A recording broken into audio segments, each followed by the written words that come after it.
We'll want to believe the people we care about. We want to believe their words, their promises, their explanations. Even when something deep inside us whispers that something isn't right. Most lies don't sound like lies. They sound like excuses, like misunderstandings, like gentle reassurances.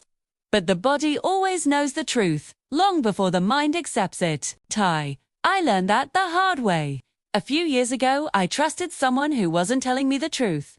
Someone whose lies I ignored because believing them was easier than facing what the truth would mean. When everything finally collapsed, I wished I had known what the signs really meant.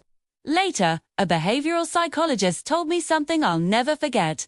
People can control their words. They can't control their nervous system. That's where the truth hides, in the body. So today, I'm sharing 5 signs I wish I had known sooner. The subtle cues that reveal what someone is desperately trying to hide. The first sign is too much detail. Liars often think that more words make a stronger story. They over-explain. They overload you with specifics. They add unnecessary descriptions and dramatic pauses. They're trying to build a fortress of words around their lie. Think about it. Real truth is usually simple and direct. Lies are decorated. The person who betrayed me once told me why he was late with a story so elaborate, it sounded like a movie script. It was full of emotional pauses, dramatic coincidences, and justifications for every single minute. At the time, I thought he was just trying to be honest and thorough. Now I know, he was trying to hide. An honest person might say, "Sorry, I'm late. Traffic was terrible." A liar gives you a detailed monologue about every car that cut them off and the specific song that was playing on the radio. The more decorated the story, the more you should question its foundation. The second sign is delayed emotion. Real, genuine emotion happens instantly. It's a gut reaction.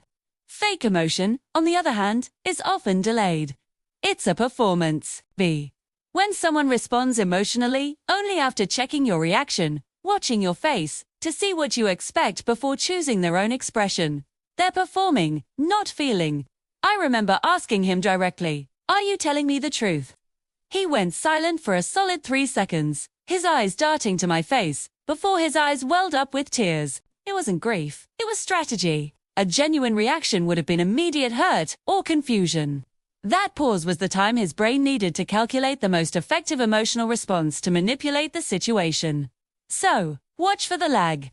The gap between the stimulus and the emotional response is where the lie lives. The third sign is that the body faces the exit. When someone is lying, their body often betrays them long before their words do. This is the nervous system in action. Their feet might turn toward the door. Their shoulders might lean back, creating distance.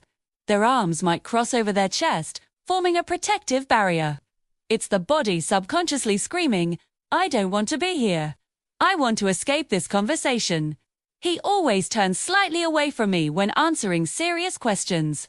He'd shift his weight, angle his torso toward the nearest exit. I convinced myself it was just stress, or that he was uncomfortable with confrontation. It wasn't stress. It was avoidance. His body was trying to run away from the lie he was telling. Pay attention to posture and positioning. The body doesn't know how to lie, it just knows how to react. The fourth sign is repeating the question. Liars often repeat what you ask them to by themselves more time. It's a classic stalling tactic. You ask, "Where were you last night?" And they respond with, "Where was I last night?" Well, that small echo of your question gives them a few precious seconds to construct a believable version of events.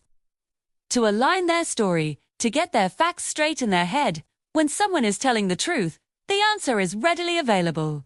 They don't need to build it from scratch. For instance, if you ask an honest person, "Did you take the money from the counter?" they'll likely just say no. A liar might say, "Am I the person who took the money from the counter?" No, I would never do that. That repetition isn't for clarification, it's for construction. Silence isn't always thinking. Sometimes, it's building a lie. The fifth sign, and perhaps the most telling, is anger instead of clarity. When someone responds with rage instead of answers, it often means they don't have a truth to defend, only a lie to protect. Honest people, when accused of something they didn't do, might get frustrated or confused, but their primary goal is to clarify the situation. They provide facts, they offer proof, they want to resolve the misunderstanding. A liar, however, often defaults to aggression. Tonight, I finally confronted him with undeniable evidence. He didn't explain. He yelled. He blamed me. He turned it all around, saying things like, "You're crazy. You're just paranoid. You just want to fight." That deflection is a smokescreen. It's designed to put you on the defensive, to make you question your own sanity, so you'll back down and stop asking questions. That's when I finally understood. Honest people clarify, but liars attack. Here's the part that no one really tells you about all this. Your instincts are a data system that is older than language itself. When your stomach twists into knots, when your chest tightens, when your heart starts racing for no apparent reason during a conversation, that's not just anxiety. It's your nervous system screaming. Run, tips picking up on all these micro cues, the subtle shifts in tone, the fleeting expressions, the body language that your conscious mind might be trying to dismiss. I ignored those internal alarms until it was too late. I lost time. I lost trust. I lost a piece of myself for a while. But in the end, the truth didn't break me. It freed me. Now, I listen when something feels wrong, not because I'm paranoid or afraid of pain, but because I respect myself enough to walk away from anything that is built on a foundation of deception. And maybe the most powerful lesson I learned through all of this is this: the opposite of lying isn't just truth, it's safety. If you constantly have to question whether someone is lying to you, you are not in a safe relationship. Whether it's with a friend, a partner, or a family member, no, you already know the answer in your gut. Trust it. Thank you so much for watching. If this video resonated with you, please consider liking it and subscribing to the channel for more content like this. Stay safe and trust yourself.